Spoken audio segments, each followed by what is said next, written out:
सखियों, सहेलियों और सखाओं को रेडियो सखी ममता सिंह और राजुल का नमस्कार। राजुल जी, वो खीर बन गई? अभी तो नहीं बनी है, बस बनने वाली है। लेकिन यहाँ नहीं, घर पे जाके बनेगी ना। यहाँ तो बस याद दिलाना है सखियों और सखाओं को कि आज शरद पूर्णिमा है और आज खीर बनानी है और चांद तले रखनी है और लोगों को खिलानी भी है, जैसे कि आप मुझे खिलाने वाली है ना। बिल्कुल बिल्कुल पक्की बात है कि खीर खानी भी है और खिलानी भी है। वैसे ममता जी, एक बात ये है कि याद तो आप दिला रही हैं, लेकिन सब जगह खीर का कुछ एक अलग स्वाद होता है। तो हमारी जो सखियां हैं वो कैसे खीर बना रही हैं, आज व्यंजन के बारे में भी तो हम बात करेंगे। हाँ, तो वो बताएंगे ना कि खीर में क्या डालती हैं, मतलब दूध वाली खास खीर तो तरह की खीर, जैसे हम लोग चावल वाली खीर बनाते हैं। और चावल वो भी कई तरीके से बनाई जाती है। कुछ लोग चावल को भिगोकर उसे भूनकर बनाते हैं, कुछ लोग सीधे बना देते हैं, दूध में पका लेते हैं और उसमें बहुत सारे ड्राई फ्रूट्स डाले जाते हैं। कुछ लोगों को ड्राई फ्रूट्स नहीं पसंद होता, लेकिन हम व्यंजन की बातें नहीं कर रहे हैं। हम तो आज के व्यंजन की बात कर लीजिए कि हम जो आज सखी सहेली में व्यंजन सजा के लाए हैं शरद पूर्णिमा के मौके पर। तो सबसे पहले तो शरद पूर्णिमा की सबको ढेर सारी बधाई और शुभकामनाएं, और हमारे जो सभी श्रोता और सखी और सखाएं हैं वो भी सब हमें शुभकामनाएं दे रहे हैं। एक बात और है, शरद पूर्णिमा क्यों मनाते हैं, इसका कोई वैज्ञानिक कारण भी तो होगा। हमारे श्रोता अगर जानते हैं तो वो विविध भारती के फेसबुक पेज पर लिखकर हमें बताएं और हम उस टिप्पणी को पढ़कर सुनाएंगे। तो शरद पूर्णिमा की बातें तो होंगी और आज विश्व खाद्य दिवस है, इस पर चर्चा होगी और सूर्य घर मुफ्त बिजली योजना पर हम बात करेंगे। और क्या बातें करेंगे? और स्वच्छता की बात जब हम करते हैं तो हम भोजन कपड़ों तक ही सीमित रह जाते हैं, कई बार वातावरण की भी शुद्धता की बात कर लेते हैं। लेकिन एक चीज बहुत जरूरी है स्वच्छता के लिए और वो है स्वच्छ ईंधन। तो आज हम स्वच्छ ईंधन के बारे में बात करेंगे, जिससे कि वातावरण भी स्वच्छ रहता है, मन भी स्वस्थ रहता है, तन भी स्वस्थ रहता है। मतलब मन जो है बहुत अच्छा रहता है जब हम गाना सुनते हैं। बिल्कुल, तो इस समय हम सुनते हैं गाना। हाँ।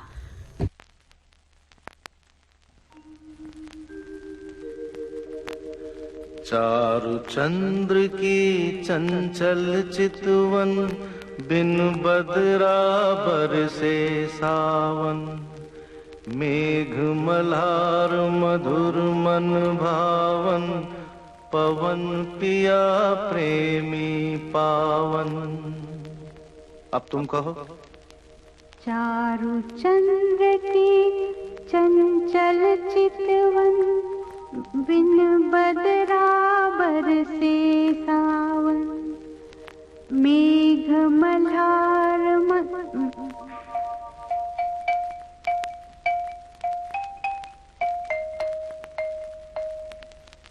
फिर से सुनो।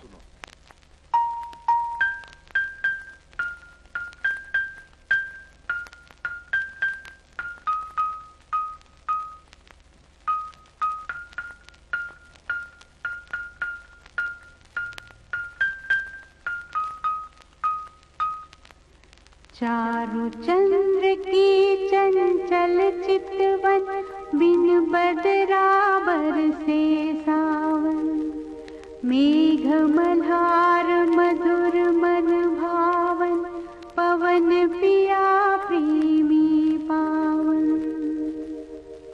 अब चलते हुए गाओ। रिम झिम छम छम गुनगुन, तिल तिल पल पल रुनझुन रुनझुन।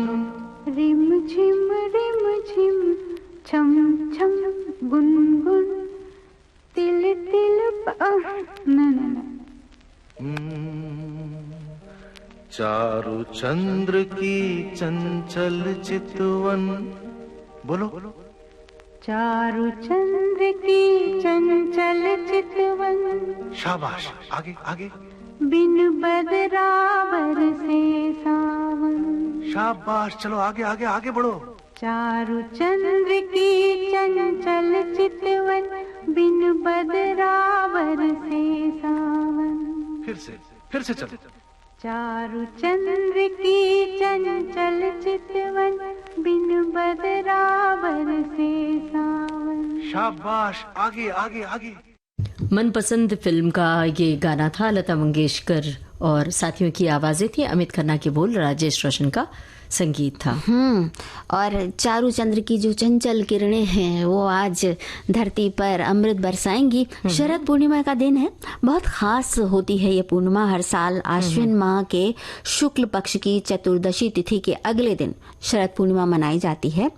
इसे कोजागरी पूर्णिमा, कौमुदी व्रत और रास पूर्णिमा भी कहते हैं। भाई ये फसलों का त्योहार है और मानसून के मौसम के अंत का प्रतीक है। और शरद पूर्णिमा का महत्व इसलिए ज्यादा माना जाता है कि एक मान्यता है कि इस दिन धन की देवी माँ लक्ष्मी समुद्र मंथन के दौरान अवतरित हुई थी। इसी वजह से शरद पूर्णिमा के शुभ अवसर पर विधि पूर्वक माँ लक्ष्मी की पूजा भी की जाती है और भगवान विष्णु की भी पूजा आराधना की जाती है। और आपको तो याद ही होगा राजुल जी की 4 दिन बाद करवा चौथ का व्रत है, जो महिलाएं बड़े त्याग और तपस्या के साथ आस्था के साथ रखती हैं। और अब तो परंपरा बदल चुकी है, अब तो पति भी पत्नी के लिए करवा चौथ का व्रत रखते हैं। तो उसकी जो तैयारी है, हम अपने सखियों और सखाओं को याद दिला रहे हैं कि सखाओं को अपनी पत्नी के लिए जो कुछ तोहफा लाना है, और जो सखियां हैं उनकी जो तैयारी होती है, बाजार से जो कुछ खरीदारी करती हैं वो खरीदारी कर सकती हैं। भाई ये बात सब कर लेंगे, लेकिन अभी तो फिलहाल शरद पूर्णिमा के लिए जो कई बार बहुत सारे लोग बहुत सारी तैयारियां करते हैं। कुछ लोगों का आज व्रत भी होगा और कई बार जैसे कुछ साथी जो है मथुरा, वृंदावन या गोवर्धन परिक्रमा के लिए जाते हैं, क्योंकि कहते हैं कि इसी दिन श्री कृष्ण ने महारास रचाया था। तो वहां पर भी भारी तादाद में पहुंचते हैं, क्योंकि शरद पूर्णिमा का महत्व तब बहुत बढ़ जाता है क्योंकि इसी दिन चंद्रमा 16 कलाओं से परिपूर्ण होता है। हाँ, बिल्कुल। और आयुर्वेद के अनुसार अगर हम कहें तो शरद पूर्णिमा की रात चंद्रमा की किरणें हमारे शरीर और वातावरण के लिए अमृत के समान लाभदायक होती हैं। और कहते हैं कि रात को चंद्रमा की किरणों से अमृत झरता है। तो फिर जो आप आज खीर बना चुकी हैं, बनाने वाली हैं, तो वो अमृत के लिए उस खीर को बनाकर आंगन में या छत पे रख दीजिएगा। और ये भी बता दें अपने श्रोताओं को, शरद पूर्णिमा की रात को चंद्रमा की रोशनी में ही खीर जो है भोग लगाते हैं और खाते और खिलाते भी हैं। तो ऐसा कहा जाता है कि इनकी किरणों के प्रभाव से खीर का अमृत रस घुल जाता है और वो बड़ा ही पौष्टिक हो जाता है। स्वादिष्ट के साथ साथ पौष्टिक भी हो जाता है। खीर को कांच, मिट्टी या चांदी के बर्तन में रखा जाता है और शरद पूर्णिमा की रात पूजा करने के बाद खीर छलनी से ढककर खुले आसमान में चांद की रोशनी में रख कर उसे सुबह खाते हैं, प्रसाद के रूप में ग्रहण करते हैं। और देखिए ना ममता जी, विविधताओं का देश है हमारा देश। तो ओरछा का जो राम राजा सरकार मंदिर है वो देश का इकलौता मंदिर है जहां भगवान श्री राम को राजा के रूप में पूजा जाता है और दरबार खुलने की परंपरा का राजसी तरीके से ही पालन किया जाता है। ये मंदिर मध्य प्रदेश के बुंदेलखंड की अयोध्या के नाम से मशहूर है ये जगह। तो इस मंदिर में दर्शन के लिए हर साल शरद पूर्णिमा के अगले दिन से मंदिर के समय में परिवर्तन कर दिया जाता है, मतलब बदल जाता है वो। जैसे दरबार का समय होता है ना, तो दर्शन का समय भी शरद पूर्णिमा के अगले दिन से बदल जाता है। और एक पन्ना जिले में एक सुप्रसिद्ध मंदिर है, वहां भी अंतर्राष्ट्रीय शरद पूर्णिमा महोत्सव आयोजित किया जाता है, जिसमें देश विदेश से लाखों लोग आते हैं और 9 दिनों तक बड़ी धूमधाम रहती है। वहां पर महोत्सव की शुरुआत विजयदशमी के दिन से हो जाती है। खेजड़ा मंदिर में बीड़ा और तलवार उठाकर होती है और ये संवत 1740 में खेजड़ा मंदिर परिसर में बुंदेलखंड की रक्षा के लिए महाराजा छत्रसाल को इसी विजयादशमी के दिन श्री प्राणनाथ जी ने वरदानी तलवार देकर विजयी होने का आशीर्वाद दिया था। इस जो हम महोत्सव की बात कर रहे हैं, ये मुख्य समारोह जो है वो पूर्णिमा की रात्रि में होता है। रात्रि के करीब 12 बजे बंगला जी मंदिर में श्री जी की सवारी ब्रह्मक चबूतरे पर लाई जाती है और पूर्णमासी का महारास का उल्लास रात्रि भर चलता है। श्री जी की सवारी ब्रह्म चबूतरे पर 5 दिन तक रुकी रहती है और इस दौरान 5 दिन तक गरबा होता है, अलग अलग तरह के सांस्कृतिक कार्यक्रमों का आयोजन चलता रहता है। तो मतलब काफी धूमधाम रहती है और इस बहाने लोगों से मेलजोल होता है, आपसी सद्भाव, आपसी प्यार बढ़ता है और एक दूसरे से अपनी बातें भी शेयर की जाती हैं पहले, और जब ये आयोजन हो जाता है उसके पहले और उसके बाद भी। तो क्या होता है, अपना मन भी बड़ा हल्का हो जाता है, सुख दुख बांटने से दिल हल्का होता है और खुशी लेकर वापस अपने घर आया जाता है। हमारे एक श्रोता ने एक बात लिखी है राजुल जी, दरअसल हमसे मिलती जुलती बातें हैं इनकी। इन्होंने लिखा है कि हर साल अश्विन मास की पूर्णिमा यानी शरद पूर्णिमा को फेस्टिवल की तरह सेलिब्रेट किया जाता है। इस दिन लोग व्रत पूजन करने के साथ ही साथ शाम को खीर बनाते हैं और रात भर चंद्रमा की रोशनी में रखने के बाद खाया जाता है। ये तो हमने बता दिया। इसके अलावा और हमारे साथी लिख रहे हैं, पूनम पूर्ण कला से जो खिलती है वो उजला चांद दिखता है, चांदनी में शीतलता गहना है, उसकी आभा रोशन है, चंचल चितवन वो चंद्रकला, एक पूनम जो आभा में है, रवि का प्रतिबिंब, फिर से ये खिल जाती है। आगे आप पढ़ने वाली है ना इनका ये संदेश। अश्विन की पूर्णिमा, मास की पूर्णिमा का रंग है। और निराला इस दिन चमके चंद्रमा, सबसे प्यार बिखेर कर अपनी चांदनी देश को वो अपना आशीर्वाद, यह कामना इस साल हर साल। शरद पूर्णिमा की शुभकामनाएं। बहुत बहुत शुभकामनाएं। अब एक गाना। चंदा चले झूम के, हाय चंदा चले झूम के, बादरवा को झूम के, देखा ना जाए, देखा ना जाए मुझमें शर्माऊं रे। चंदा चले झूम के, बादरवा को झूम के।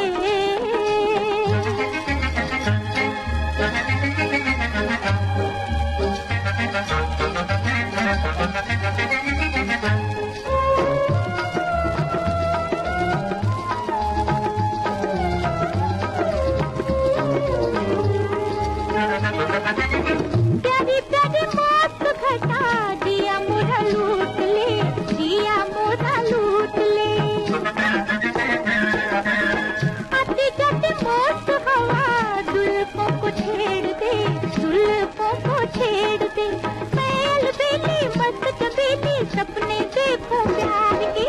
चंदा चले झूम के, बादरवा को झूम के।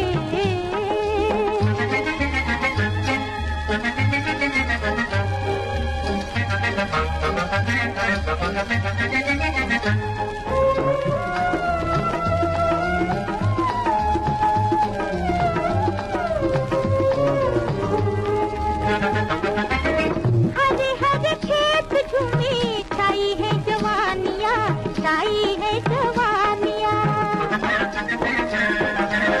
भूरी भूरी रेतियों पे लिखी है कहानियाँ, लिखी है कहानियाँ। मैं तो डोलूं हिरनी बनकर जालिम तेरे वास्ते, मैं तो डोलूं हिरनी बनकर जालिम तेरे वास्ते। चंदा चले झूम के, बादरवा को झूम के।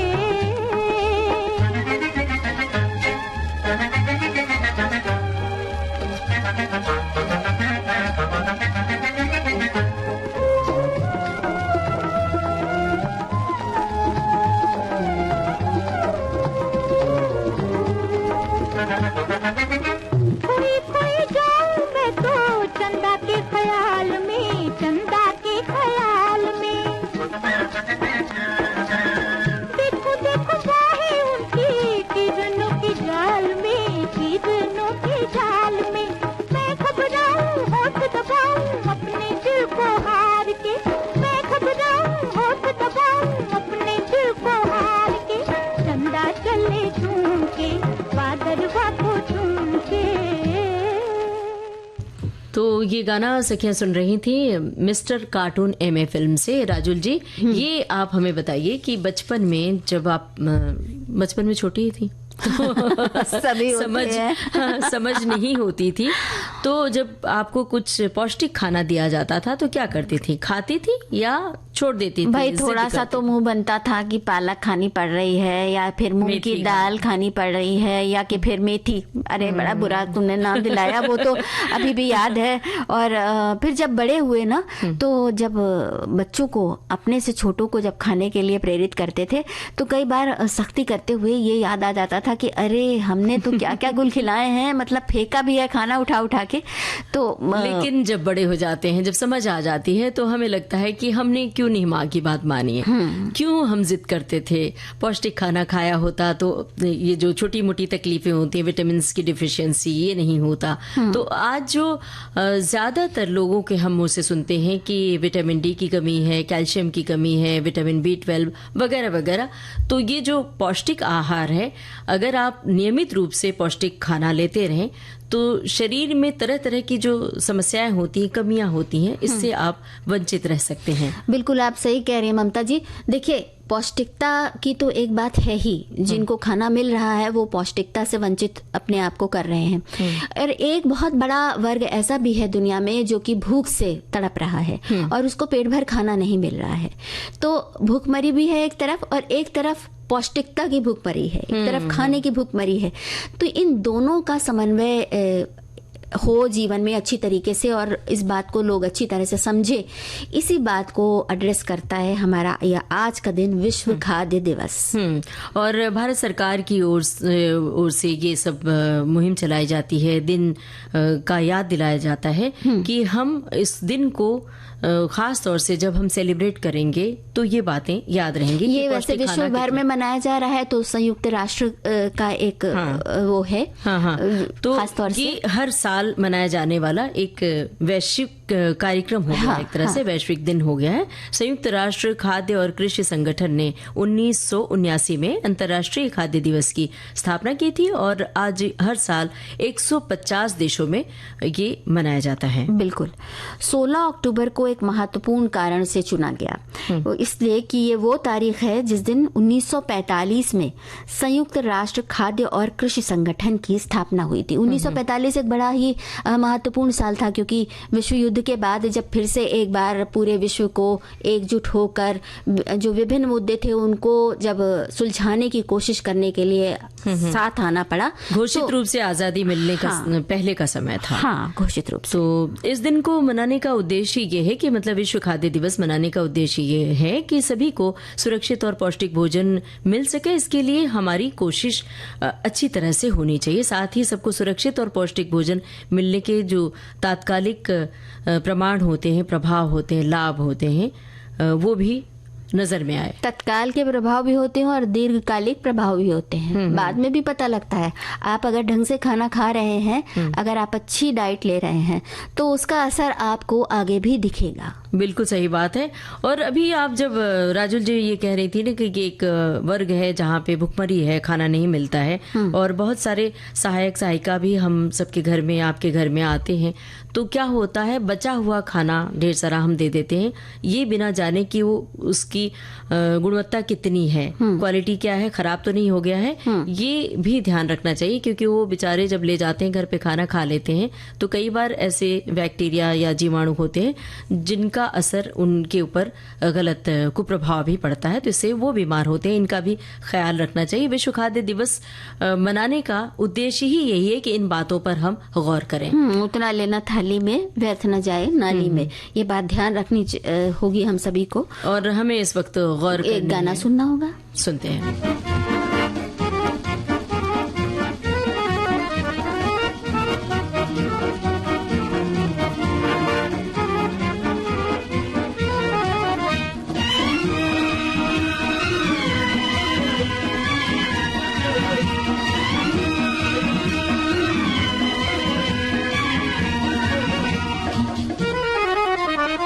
ये समा है मेरा दिल जवां, प्यार भरा है देखो ये जहां। मैं घटा हूँ तू है आसमां, झूम झूम के आई बहार।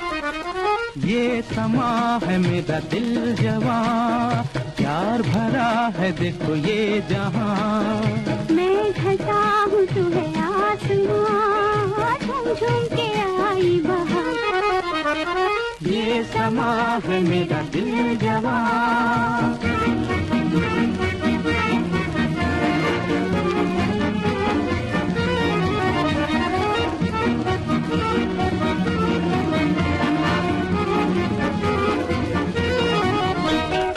बादल से बरसे नशा, खाने लगी बेखुदी, जाने हमें किस जगह लेके चली जिंदगी।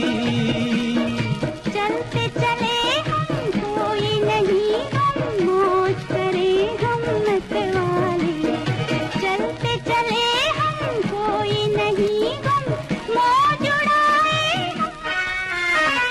ये समा है मेरा दिल जवां, प्यार भरा है देखो ये जहां। मैं घटा हूँ तू है आसमां, झूम झूम के आई बहार।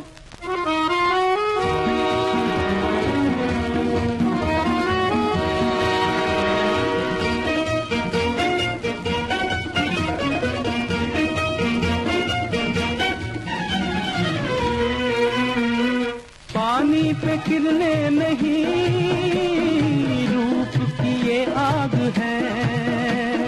लहरों के संगीत में राहत का एक राग है। मैं भी यहाँ हूँ, तुम भी यहाँ हो, झूम के अब तो लहरा ले। मैं भी यहाँ हूँ, तुम भी यहाँ हो, झूमते जाए। ये समा है मेरा दिल जवां, प्यार भरा है देखो ये जहां। मैं घटा हूँ तू है आसमां, झूम झूम के आई बहार। ममता जी, गाना बता तो दीजिए कि किस फिल्म का है और किसने गाया।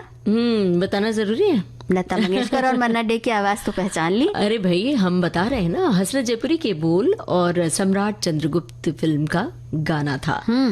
और हम विश्व खाद्य दिवस की बात कर रहे थे, तो हर साल जो ऐसे महत्वपूर्ण आयोजन होते हैं उनकी एक थीम रहती है, एक विषय रहता है। तो इस बार का विषय है बेहतर जीवन और बेहतर भविष्य के लिए खाद्य पदार्थों का अधिकार। मतलब ये अधिकार है मनुष्य का, चाहे वो जहां भी रहता हो, किसी भी देश का वासी हो, लेकिन उसको बेहतर जीवन और बेहतर भविष्य बनाने के लिए खाने पर उसका उतना ही अधिकार है जितना किसी और का। बिल्कुल। विश्व खाद्य दिवस को अन्य वैश्विक संगठनों जैसे अंतर्राष्ट्रीय कृषि विकास कोष और विश्व खाद्य कार्यक्रम द्वारा भी मनाया जाता है। ये वैश्विक संगठन है जो कि खाद्य सुरक्षा से संबंधित होता है। दुनिया भर में करीब 45 मिलियन लोग ऐसे हैं जिनमें से लगभग आधे बच्चे हैं जो भूखमरी के खतरे में हैं। भूखे परिवार जीवित रहने के लिए ऐसे काम करते हैं जो कि उनके मन में मतलब जो नहीं करना चाहते, वो हताश हो जाते हैं। और इस वजह से अक्सर ऐसा होता है कि बच्चों पर सबसे ज्यादा असर पड़ता है। बच्चे बाल विवाह, बाल श्रम, बाल सैनिक भर्ती के शिकार बनते हैं, शिक्षा से वंचित रह जाते हैं। तो ऐसे में जब आपके इर्द गिर्द आप देखती हैं कि बाल श्रमिक काम कर रहे हैं, या हमने कई बार घरों में देखा कि बहुत कम उम्र की बच्चियों से काम कराया जाता है घर के, मतलब बर्तन, झाड़ू पोछा जैसे, तो वहां भी हमारा दायित्व बनता है कि हम ये ना करने दें। खुद तो नहीं करवाना है बल्कि दूसरों से भी ना करवाएं। और इन शोषणकारी अनुभवों से लड़कियां गुजरती हैं, लड़कों पर बहुत सारे विनाशकारी प्रभाव भी पड़ते हैं।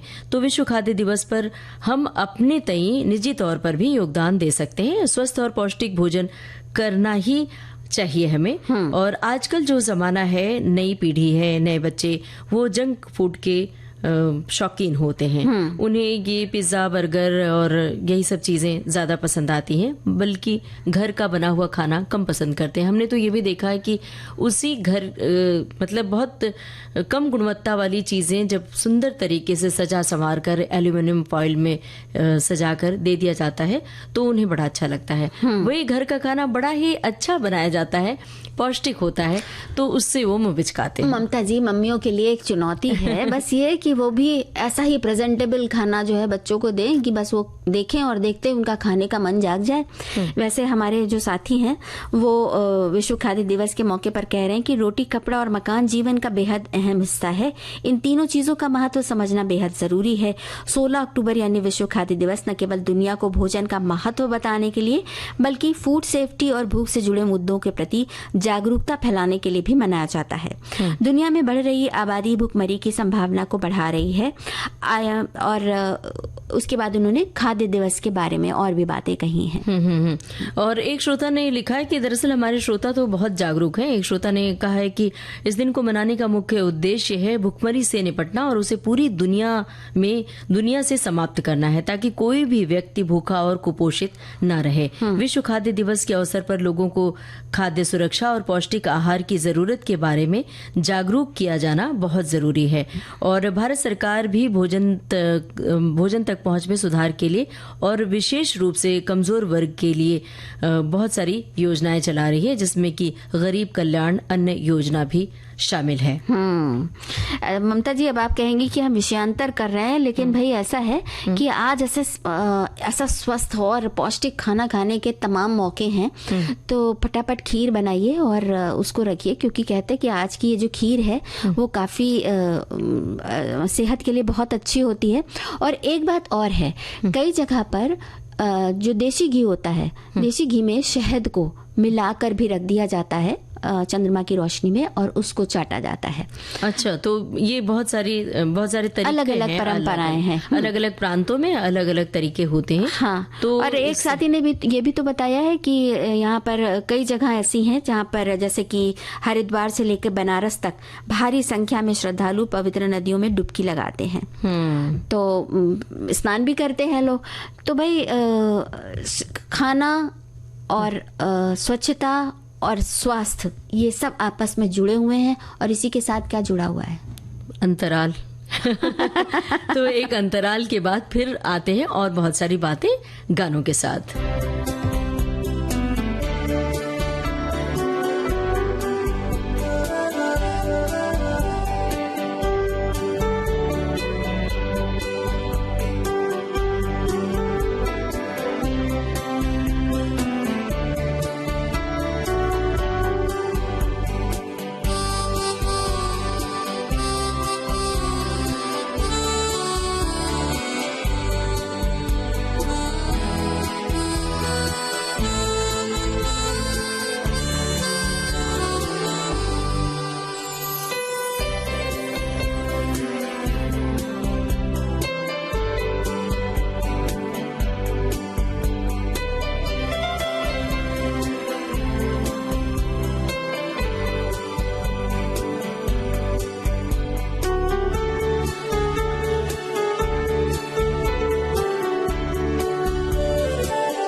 विविध भारती से ये है कार्यक्रम सखी सहेली। अंतराल पूरा हुआ और हम तो सोच रहे थे कि अंतराल की बजाय ममता जी गाना सुनवाएंगी, लेकिन अंतराल ले लिया, कोई बात नहीं, तो हम अब गाना सुनवा देते हैं गाना।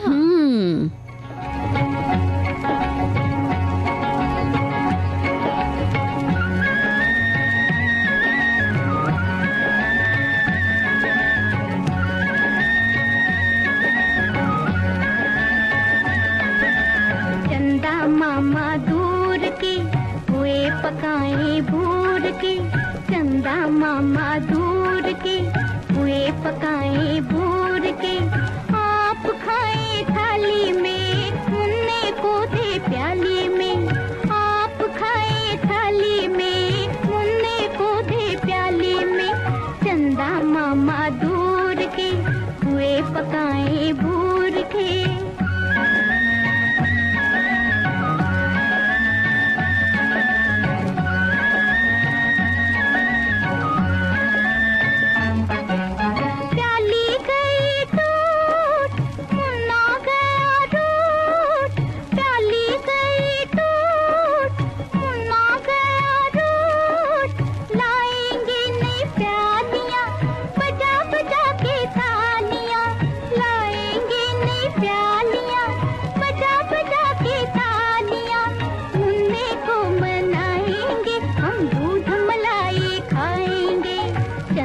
मामा दूर के हुए पकाए भूर के, आप खाए थाली में मुन्ने को दे प्याली में, चंदा मामा दूर के हुए पकाए भूर के।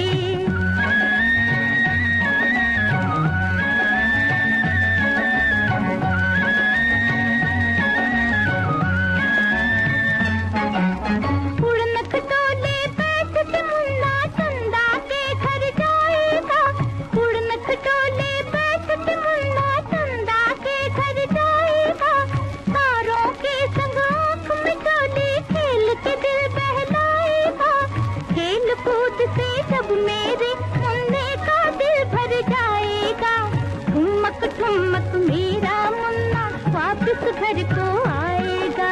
चंदा मामा दूर के हुए पकाए बूर के, ओ चंदा मामा दूर के हुए पकाए बूर के। आप खाए थाली में, उन्हें को दे प्याली में। आप खाए थाली में, उन्हें को दे प्याली में। चंदा मामा दूर के हुए पकाए बूर के। भाई राजुल जी, बच्चन फिल्म की ये जो लोरी है ना, बहुत सारी बातें याद दिलाती हैं। एक तो बचपन की याद आ जाती है जब माँ ये लोरी सुनाती थी, खासतौर से रात को सुलाते समय, और जब हम अपने बच्चों को लोरी सुनाते थे, जब बच्चा छोटा होता है तो हम इसके साथ बच्चे को सुलाते हैं और उसे भी याद करवाते हैं। तो हमारी सखियों और सखाओं को भी बहुत सारी बातें याद आई होंगी, तो वो बता सकते हैं अपनी बातें कि उन्होंने क्या ये जो लोरी है कभी गाया था, कभी गुनगुनाया था अपने बच्चों के लिए। और जब हम शरद पूर्णिमा की बात कर रहे थे, तो जब चांद की बातें हो रही थी, थाली में बिल्कुल बूढ़ के पकौड़े दृश्य वैसे याद हुए हम लोगों ने परोस दिए। हाँ, तो भाई ठीक है। क्या ठीक है? मतलब अभी तक भी ठीक था क्या? नहीं, सब कुछ ठीक था। ये बात अच्छी है ममता जी, लेकिन जब हम ये बात करते हैं ना कि थाली में बूर के पुए, तो कैसा एक जैसे रोमानी एहसास होता है, एक जैसे रोमांच सा हो आता है और नॉस्टैल्जिया सा फील होता है। और इसके साथ ही एक बात और ये भी है कि चंद्रमा से जो अलग अलग कनेक्शन है, मामा भी है हमारा, और उसके बाद फिर हम चंद्रमा को संदेशवाहक भी बना लेते हैं। फिर हम चंद्रमा से अपने दिल की बात साथी भी बना लेते हैं, उससे साझा कर लेते हैं अपने दिल की बात। राजुल जी, आपको वो गाना याद है, मामा जी की रॉकेट पर हम चांद की सैर को जाएंगे? आप सोचिए कि कब किस जमाने में लिखा गया गाना था और आज रॉकेट का जमाना है, उससे भी ऊपर आगे बढ़ चुके हैं हम। तो गीतकार की कलम कैसे चलती है कि अपने जमाने में जब वो गीत लिख रहे होते हैं तो कितने प्रासंगिक होते हैं, आगे के जमाने में, आज के युग में भी कितना प्रासंगिक है। और अब इस समय हम ये सुन लेते हैं ये संदेश, उसके बाद फिर हम कुछ बातें और गाने लेकर आते हैं। मन की बात है जन जन की, सभी की कुछ अपनी सी, संघर्षों के कुछ किस्से, कहानी कुछ सफलताओं की, अनकही विरासत की, उम्मीदें नए भारत की। महीने के आखिरी रविवार का रहता है इंतजार, मलयाचल के आंचल से विंध्याचल के आंगन तक, ब्रह्मपुत्र के घाट से हिमालय के विस्तार तक होती है मन की बात प्रधानमंत्री के साथ। तो सुनिए इस महीने 27 अक्टूबर सुबह 11 बजे मन की बात आकाशवाणी और दूरदर्शन के सभी चैनलों पर। माननीय प्रधानमंत्री के प्रसारण के तुरंत बाद मन की बात का प्रादेशिक भाषाओं में अनुवाद आप सुन सकते हैं आकाशवाणी और दूरदर्शन के संबद्ध प्रादेशिक चैनलों पर। मन की बात के प्रादेशिक भाषाओं में अनुवाद का पुनः प्रसारण आप सुन सकते हैं रात 8 बजे आकाशवाणी और दूरदर्शन के सभी प्रादेशिक चैनलों पर। तो याद रखिए, रविवार 27 अक्टूबर सुबह 11 बजे मन की बात। कहते हैं कि जब मन चंगा हो तो कटौती में भी गंगा होती है, और मन चंगा ना हो तो जो आसपास की जितनी भी अच्छी चीजें हों वो भी खराब लगने लगती हैं। मन को चंगा किया जा सकता है, बहुत सारे साधन हैं, और उन्हीं में से एक ये साधन है स्वच्छता। जब हम साफ सफाई कर लेते हैं, तुमने देखा होगा ना ममता जी आपने कि जब घर बहुत फैला हुआ हो और आप करीने से सब सामान रख दें तो अपने आप अच्छा लगने लगता है। बिल्कुल, उसे झाड़ बुहार के हम साफ कर दें, सारी झंझाट खत्म हो जाती है। लेकिन एक बात बताइए राजुल जी, वो जब ये बात आप कर रही थी तो हमें गांव की बात याद आ गई। गांव में देखा है कि गांव में जो बड़े बड़े घर होते थे, मिट्टी के घर खासतौर से, उनकी साफ सफाई कितनी मुश्किल होती थी। पूरे आंगन में, बरांडे में, घर में झाड़ू लगाने में बहुत वक्त लग जाता था। लेकिन जब उन्हें लीप दिया जाता था हाँ, तो वो कितने सुंदर लगने लगते थे। बिल्कुल, और मौसम के अनुकूल भी होते थे। तो भाई बस खराब तब लगता था जब लकड़ी जलाई जाती थी या कुछ इस तरह की जिससे धुआं होता था। और घर में जो काकी, चाची या भाभी होती थी तो वो सब बैठ के तेज धुआं करके रसोई में खाना पकाती थी। रसोई भी बहुत बड़ी बड़ी होती थी, रसोई देखने में तो बहुत अच्छी लगती थी। वो जो चूल्हे पर खाना पकता था, खास तौर से गरम गरम रोटी, और जो बटलुई में, पीतल के बटलुई में दाल पकती थी, उसका भी स्वाद बड़ा ही अनोखा होता था। लेकिन कभी हमने इस बात पर गौर नहीं किया कि जो वो महिलाएं होती थी, खाना पकाती थी, उनकी आंखों पर कितना बुरा असर पड़ रहा, न सिर्फ आंखों पर बल्कि ये सांस के रास्ते भी अंदर जाता है, तो पूरी सेहत पर। और वो जो धुआं होता था उनके स्वास्थ्य के लिए बहुत ज्यादा हानिकारक होता है। तो स्वच्छ ऊर्जा जो है ना ममता जी, शारीरिक और मानसिक स्वास्थ्य और सुरक्षा के लिए बेहद जरूरी है। और भोजन पकाते समय हम और सब बातों का ध्यान तो रख लेते हैं कि भाई दाल चावल अगर बना रहे हैं तो धो लिया है अच्छी तरीके से, सब्जियां अच्छी तरह से सुधार के और अच्छी तरह से धो कर ही पकाते हैं। लेकिन एक और बात है, स्वच्छ ईंधन का इस्तेमाल करना भी बहुत जरूरी है और इसकी जानकारी पाना भी बहुत जरूरी है। बिल्कुल। दुनिया भर में बहुत सारे लोग हैं जो प्रदूषणकारी ईंधन से खाना बनाते हैं, जिसमें ठोस ईंधन और बायोमास जैसे लकड़ी का कोयला या फसलों के अवशेष और कोयला, ये सब चीजें शामिल हैं। हाँ। तो ये ईंधन धुआं और कालिक छोड़ते हैं, जिसका स्वास्थ्य पर बहुत बुरा असर पड़ता है। और पारंपरिक खाना पकाने की जो पद्धतियां होती हैं, तरीका होता है, ग्रीन हाउस गैस उत्सर्जन पैदा करती हैं। ये उत्सर्जन 2 स्रोतों से उत्पन्न होते हैं। सबसे पहले ईंधन की असंतुलित कटाई वनों के क्षरण को बढ़ावा देती है और पुनर्नवीनीकरण को रोकती है। दूसरा, खाना पकाने की प्रक्रिया के दौरान ईंधन जलाने से कार्बन डाइऑक्साइड, मीथेन और दूसरे प्रदूषक गैस निकालते हैं। तो इसकी बजाय हमें स्वच्छ ईंधन का इस्तेमाल करना चाहिए, क्योंकि देखो ईंधन को जुटाने के लिए अक्सर महिलाएं और लड़कियां ही जिम्मेदारी लेती हैं, और इस ईंधन इकट्ठा करने में उनका घंटों निकल जाता है और इसकी वजह से उनके ऊपर बहुत बुरा असर पड़ता है। मतलब कितना समय निकलता है, कितनी ऊर्जा खर्च होती है। उस समय और ऊर्जा को बहुत सारे कामों में लगा सकती हैं, जैसे कि वो पढ़ सकती हैं, कोई और काम कर सकती हैं, या कुछ महिला सशक्तिकरण से जुड़ सकती हैं। हाँ। और तमाम महिलाओं को एकत्रित करके उन्हें शिक्षा के लिए प्रेरित कर सकती हैं। अगर वो शिक्षित हैं तो प्रेरित कर सकती और हैं। उनके अधिकारों, कर्तव्यों के बारे में उन्हें जागरूक करा सकती हैं, उनको जानकारी दे सकती हैं, एक तरह के क्लासेस चला सकती हैं। बिल्कुल। और इसके साथ ही साथ जो एनीमिया जैसी शिकायतें हो जाती हैं, क्योंकि पहले घंटों ईंधन बटोरना, उसके बाद फिर उन ईंधन को जलाते हुए खाना बनाना, तो वहां तक आते आते फिर भोजन करने की जो व्यवस्था रहती है उसमें महिलाओं के लिए अपने लिए गुंजाइश निकालना बड़ा मुश्किल हो जाता है। तो खाना बहुत हल्का फुल्का खा के या बचा खुचा खा के ऐसे वो रह जाती हैं, जिसकी वजह से एनीमिया जैसी शिकायतें होती हैं और जैसे थकापन सा रहता है, वो थकान भी कम हो जाती है। जबकि महिलाएं ही घर की रीढ़ होती है, नींव होती हैं, और उन्हीं से बेसिक रूप से परिवार उन्हीं के बदौलत चलता है। अच्छे तरीके से सुचारू रूप से वही चलाती हैं, लेकिन उन्हीं पर ज्यादा ध्यान नहीं दिया जाता है। हालांकि अब तो दौर बदल रहा है, पुरुष महिला दोनों भागीदार होते हैं रसोई घर में। जब ये थोड़ा सा प्रयास किया जाए तो स्वच्छ ईंधन प्राप्त किया जा सकता है। उसके लिए थोड़ी जानकारी चाहिए और अवेयरनेस, सजगता चाहिए। गौकाष्ठ का उपयोग किया जा सकता है। आपस में मिलकर गोबर गैस संयंत्र लगाया जा सकता है। जो गाय और बैल के, भैंस के गोबर होते हैं, उसे इकट्ठा किया जाता है और उसके जरिए गोबर गैस संयंत्र लगाया जा सकता है, जिससे सभी को स्वच्छ ईंधन मिल सकता है, जिससे कि आसपास का वातावरण भी स्वच्छ रहेगा, पूरा परिसर स्वच्छ रहेगा।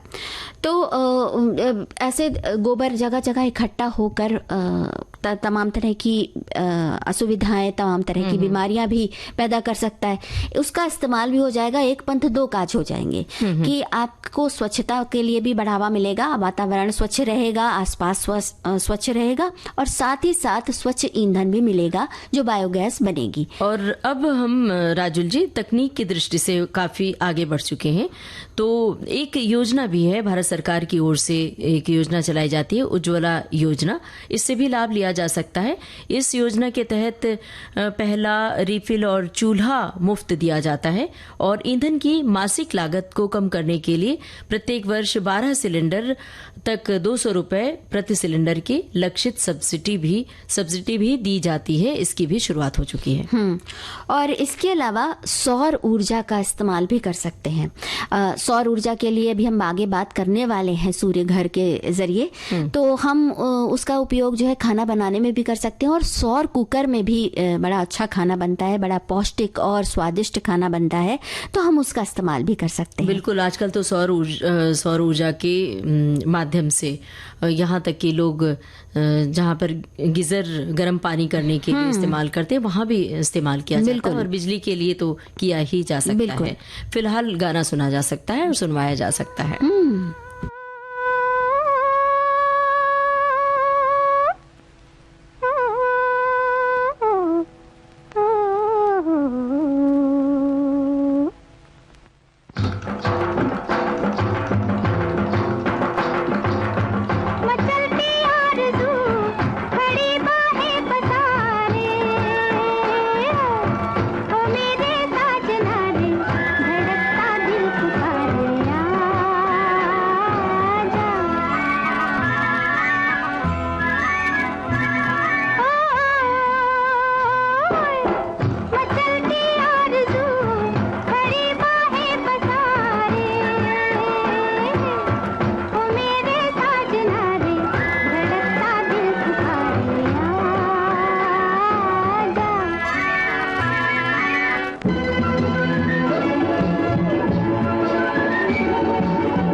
तो जो ये मचल मचल के आरजुएं हैं ये तभी पुकारती हैं जब आपका आसपास का वातावरण स्वच्छ रहता है और जब आप अपनी ऊर्जा का उपयोग एक कंस्ट्रक्टिव काम में कर पाते हैं, रचनात्मक कामों में कर पाते हैं। अब रचनात्मकता से ही तो आज का दिन भी जुड़ा है ना, चंद्रमा का संबंध सीधी रचनात्मकता से है। बिल्कुल, और कहा जाता है कि चंद्रमा के प्रभाव से हमारा मन बहुत प्रभावित होता है और उसका क्या पूरा एक सिस्टम है जिसकी वजह से आपका पूरा मन प्रभावित होता है, प्रकृति प्रभावित होती है। देखिए तभी तो ज्वार और भाटा समुद्र में आते हैं पूर्णमासी में।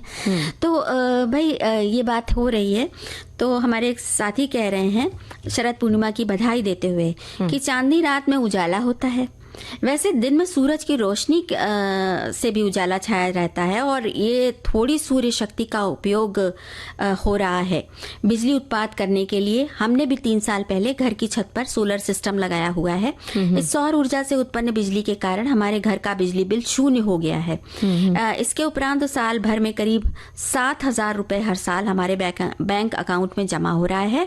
इस सिस्टम को लगाने के लिए सरकार की ओर से सब्सिडी भी मिलती है, तो फायदा ही फायदा है सिस्टम लगाने के बाद भी और पहले भी।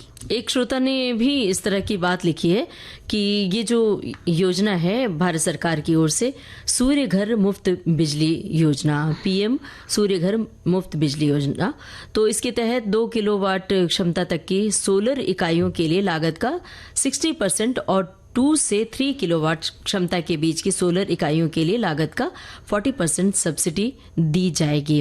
और इस योजना का मकसद भारत के 1 करोड़ घरों को मुफ्त बिजली देना है। और भी बहुत सारी बातें, बहुत सारी जानकारियां इन्होंने दी हैं।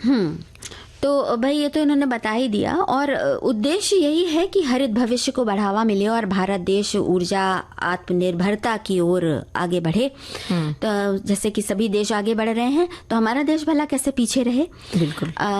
ये तो बताया हमारे साथियों ने कि 1 करोड़ लोगों को इस योजना के तहत लाभ मिलेगा, और करीब इन सभी को मिला लिया जाए तो करीब 15,000 करोड़ की सालाना बचत होगी।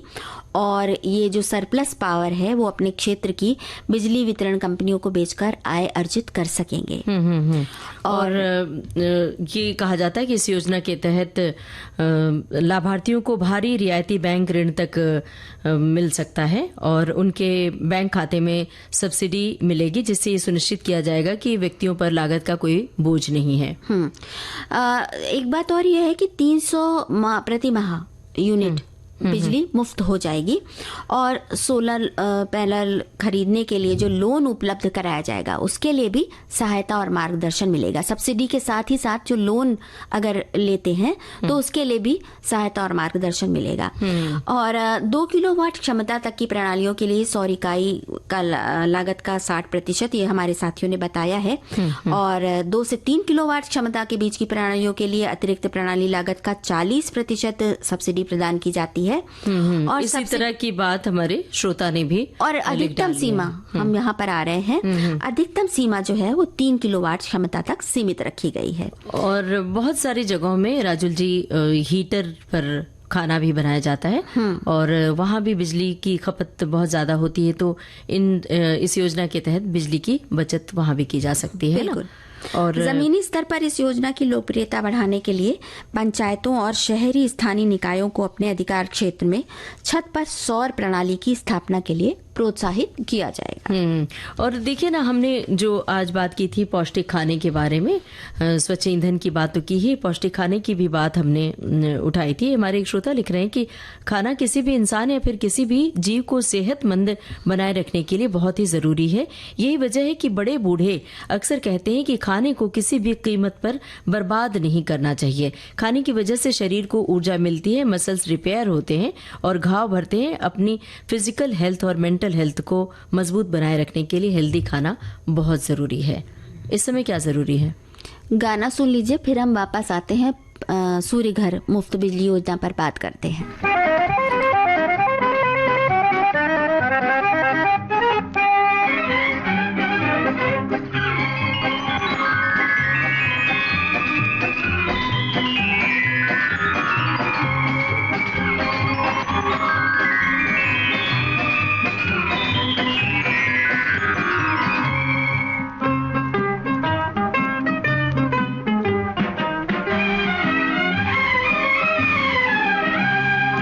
सूरज जरा आ पास आ, आज सपनों की रोटी पकाएंगे हम।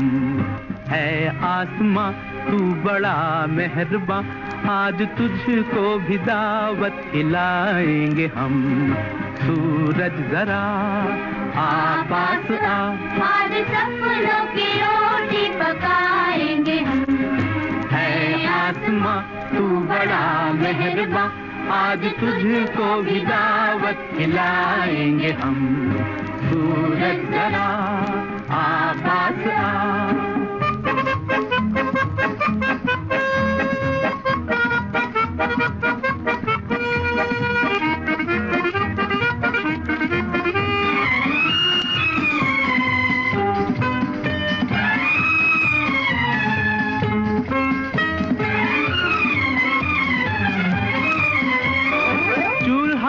ठंडा पड़ा और पेट में आग है, गर्मा गर्म रोटियां कितना हंसी ख्वाब है। चूल्हा है ठंडा पड़ा और पेट में आग है, गर्मा गर्म रोटियां कितना हंसी ख्वाब है।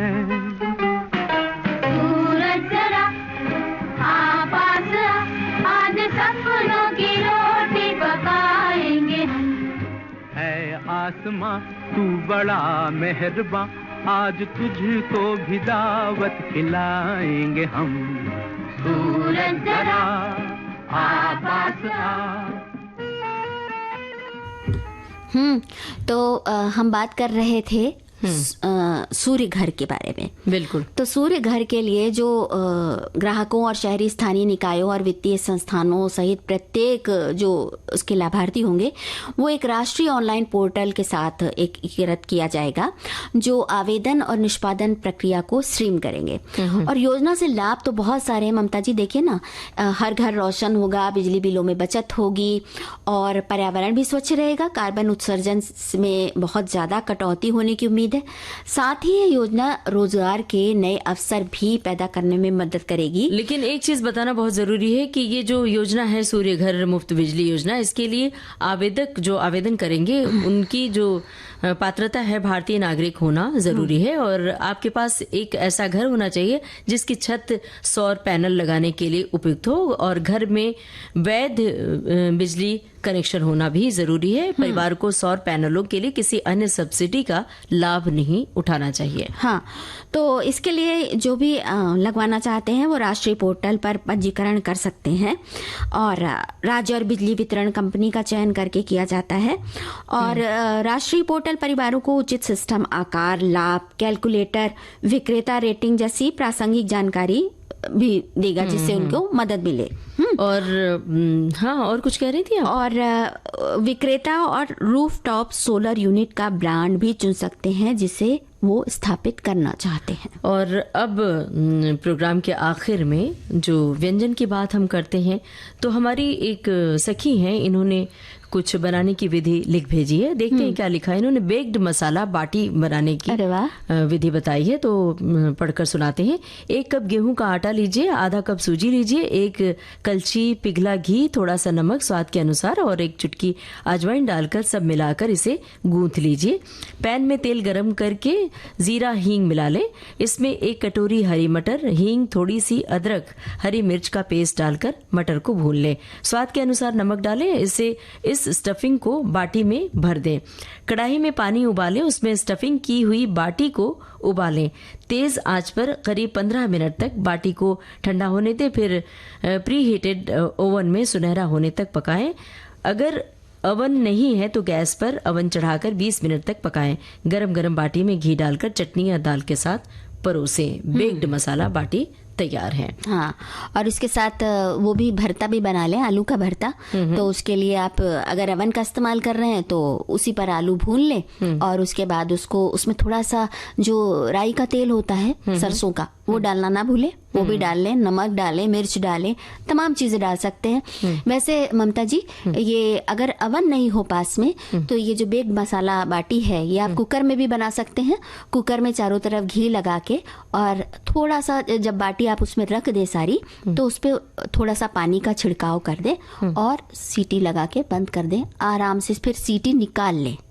तो धीमी आंच पे वो पक जाएगा और एकदम लाल लाल पकेगा। बाटी चोखा का कॉम्बिनेशन तो बड़ा ही अच्छा है, लेकिन आज खीर बनाने का दिन है, वो भूले नहीं और हम नहीं भूलते हैं गाना सुनवाना।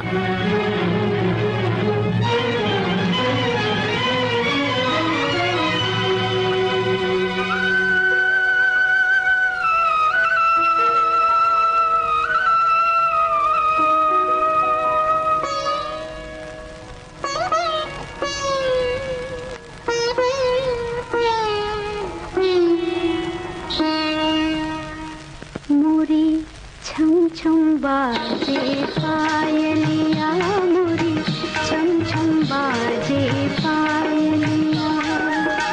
आज मिले हैं मोरे सांवरिया, आज मिले हैं मोरे सांवरिया मोरी, छम छम बाजे पायलिया मोरी, छम छम बाजे पायलिया।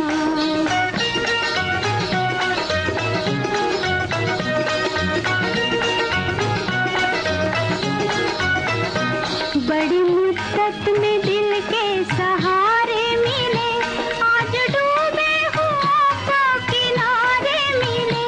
बड़ी मुद्दत में दिल के सहारे मिले, आज डूबे हुओं को किनारे मिले।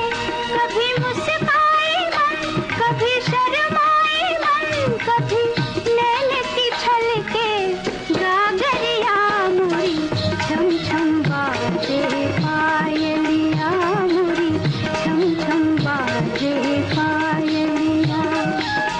आज मिले हैं मोरे सांवरिया मोरी, छम छम बाजे पायलिया मोरी, छम छम बाजे पायलिया। घूंघट फिल्म का गाना लता मंगेशकर की आवाज में। और चलते चलते चावल की खीर भी बना दे। बादाम युक्त चावल की खीर हमारे एक साथी ने भेजी है। 1 लीटर दूध, बासमती चावल 1/4 कप, बादाम 1/4 कप भीगे और बारीक कटे हुए, चीनी आधा कप स्वादानुसार, केसर 6 या 10 धागे, इलायची पाउडर आधा चम्मच, घी 1 चम्मच, काजू 8-10 कटे हुए, किशमिश और पिस्ता सजाने के लिए। दूध को उबाल लें और इसे मध्यम आंच पर उबालें। जब आंच उबाल आ जाए तो चलाते रहें, तले में चिपके नहीं। उसके बाद चावल डाल दें दूध को और पकाते रहें। बीच बीच में खीर को चलाते रहें और फिर बादाम और सूखे मेवे मिला दें जब चावल अच्छी तरह से पक जाए। और इसमें घी डालें और 5 से 7 मिनट तक धीमी आंच पर पकने दें ताकि मेवे भी नरम हो जाए और खीर में उनकी खुशबू मिल जाए। और फिर चीनी और केसर मिला दें और इलायची पाउडर मिलाएं। और उसके बाद जब खीर को सर्व करना हो तो कटे हुए पिस्ते और बादाम अब बिल्कुल वक्त नहीं कि कुछ बोले बतियाएं या फिर गाना सुनवाए। लेते हैं सखियों और सखाओं से इजाजत। आप सभी को ममता सिंह और राजुल का नमस्कार। सखी सहेली कार्यक्रम की प्रोड्यूसर अनुश्री पाठक।